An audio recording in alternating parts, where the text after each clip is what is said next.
Aïe, aïe, aïe, ça fait mal pour le Brésil, les gars. Ça fait mal, surtout pour le Paris Saint-Germain. Moi, je pense surtout au PSG, parce que le Brésil en soi, ou les joueurs en soi, moi, vous savez très bien, j'en ai rien à carrer. Moi, ce qui compte, c'est le Paris Saint-Germain et l'équipe de France.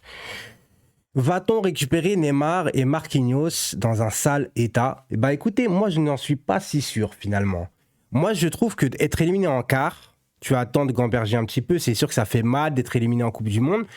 Mais ça fait toujours moins mal d'être éliminé en demi ou en finale. Parce que si t'es éliminé en finale, enfin si tu perds en finale, t'es complètement décomposé. T'étais à la marche pour gagner la Coupe du Monde. Forcément, ça fait plus mal. Là, t'es éliminé au penalty. Malheureusement, j'ai envie de te dire, tu te prends un but à 3 minutes de la fin alors que tu mènes au score dans une prolongation et tu te prends un but en contre. Ça, c'est la première erreur. Et la deuxième erreur, pour moi, elle est de... Quand t'es Neymar, tu es le meilleur tireur au penalty, du penalty au monde, le meilleur. Tu dois pas tirer en dernier, en cinquième. Si tu veux tirer en cinquième, si tu veux, tu sais très bien, vous savez très bien, les joueurs qui veulent tirer en cinquième, c'est pour avoir l'image de l'homme qui va donner la victoire à son équipe. Mais je pense que le meilleur compromis en vérité est quatrième, parce que déjà quatrième, c'est souvent le quatrième qui donne la victoire à son équipe. Et t'es tellement un bon tireur, Neymar, que normalement, tu dois donner le but tout de suite pour le Brésil au penalty. Tu dois pas attendre de laisser Marquinhos avant toi. Pour moi, c'est une véritable erreur. Moi, vous pouvez dire ce que vous voulez, mais pour moi, c'est une véritable erreur. Maintenant, si on retrouve un Neymar décomposé, un Marquinhos décomposé, qu'ils n'arrivent pas à s'en remettre, ils n'ont rien à faire chez nous. Je suis désolé de dire ça. Dans tous les autres grands clubs, les joueurs ils vont se remettre d'aplomb, ils vont jouer. À un moment donné, Neymar, t'as été bon en début de saison. T'as été éliminé. Moi, j'attends de toi que tu redeviennes bon au Paris Saint-Germain. Il y a un huitième de finale à jouer en février face au Bayern. Tu as le temps de gamberger, tu as le temps de te remettre en place. Ça ne sera pas normal si on passe à côté de ça. Moi, si les joueurs comme ça ne font pas ce qu'il faut, qui commencent à regrossir et qui nous l'ont mis à l'envers en début de saison juste pour la Coupe du Monde, ça ne mérite pas sa place au Paris Saint-Germain.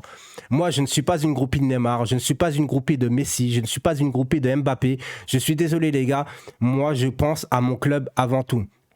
Ce soir, il y a Pays-Bas-Argentine.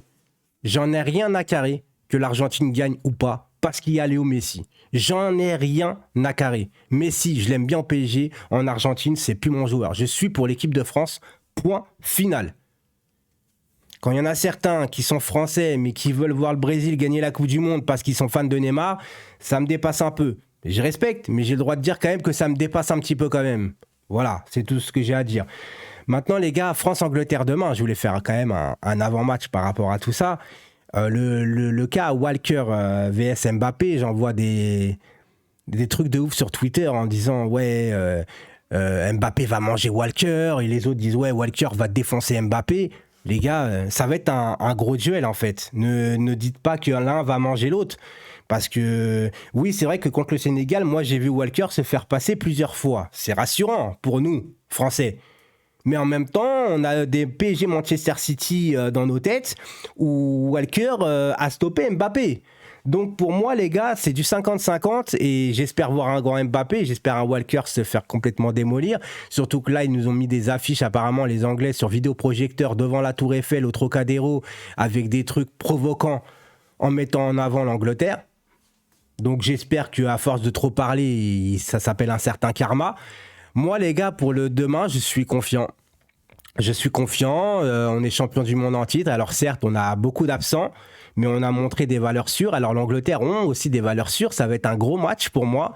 Mais c'est pour moi du 50-50 en vérité. Ils ont leurs forces, on a nos forces. On a le droit d'avoir peur de l'Angleterre, mais vous pensez pas que l'Angleterre ont peur des Français peut-être? Vous pensez pas que les Anglais ont peur d'un Mbappé? Ou même d'un Giroud qui marque sur une position un peu axiale de la tête, il peut marquer de n'importe où. Contre la Pologne, vous avez vu dans quel état d'esprit il a marqué, dans quel état de position il était. Donc vous ne pensez pas que les Anglais ont peur d'Ousmane Dembélé et ses provocations? Je pense que les Anglais, par contre, n'ont pas peur de notre défense. Ça, c'est un gros problème. Avec surtout Koundé à droite. Moi, je vous le répète, les gars, Koundé, pour moi, Koundé-Pavard, c'est le même combat. C'est pas bon, c'est pas leur poste. Donc, forcément, à droite, il va avoir un petit souci. Il va falloir que Dembélé soit un peu plus défensif que d'habitude. Parce que les Anglais, ça va aussi très vite devant. Mais moi, je suis confiant, en tout cas. Et je voulais finir par un petit truc, parce que je voulais pas parler en début de vidéo, c'est que j'arrête les lives complets. J'avais déjà arrêté sur YouTube. J'arrête sur Twitch parce que j'ai des problèmes de santé. Voilà, ça fait 2 soirs d'affilée que je vais aux urgences. J'ai une migraine ophtalmique, ça s'appelle ça comme ça, où ça fait 5 jours que j'ai une migraine, 5 jours que j'ai mal à la tête complet. Là, je suis sur médoc sur médoc. Je me suis fait perfuser 2 fois sur les 2 jours. Ça tient plus, c'est par rapport à mes yeux, c'est par rapport aux écrans. Donc je vais diminuer tout ça, la santé avant tout. Alors oui, je gagnais de l'argent sur Twitch, les gars, mais c'est pas une raison. Je suis père de famille, j'ai des raisons.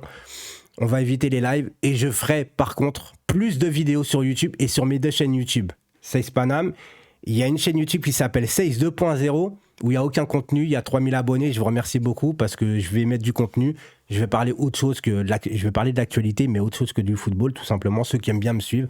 Voilà, c'est une petite vidéo pour vous dire que c'est dommage parce que j'adore le Brésil en fait. Pour moi, après la France, c'est toujours le Brésil. Parce que pour moi, le Brésil, ça respire le football. Et n'oubliez pas aussi pour les Anglais que France-Angleterre, on a souvent pris la main sur eux. Et que les Anglais ont certes inventé le football, mais ils ne gagnent jamais rien. C'est un fait. Je parle au niveau national, hein, d'accord ? Enfin, international plutôt. Oui, l'équipe d'Angleterre ne gagne jamais rien. Oui, ils sont finalistes de l'Euro, mais voilà. L'historique montre que moi, les derniers historiques que j'ai de France-Angleterre dans une compétition importante, on est devant. On est devant. Donc, pour moi, il y a beaucoup de points positifs. Alors, certes, ça va être un gros match. Il va y avoir du suspense. Ça va être angoissant. Mais c'est un quart de finale de Ligue des Champions, de Coupe du Monde. Et voilà, c'est comme ça. C'est une Coupe du Monde, les gars. Donc, c'est normal, c'est normal. Je vous laisse entre vous. On se rejoint demain en débrief pour le match France-Angleterre. Prenez soin de vous, surtout la santé, je le répète encore une fois, c'est très très très important. Ne blaguez pas avec ça. Et je vous retrouve demain, sans faute. Ciao tout le monde.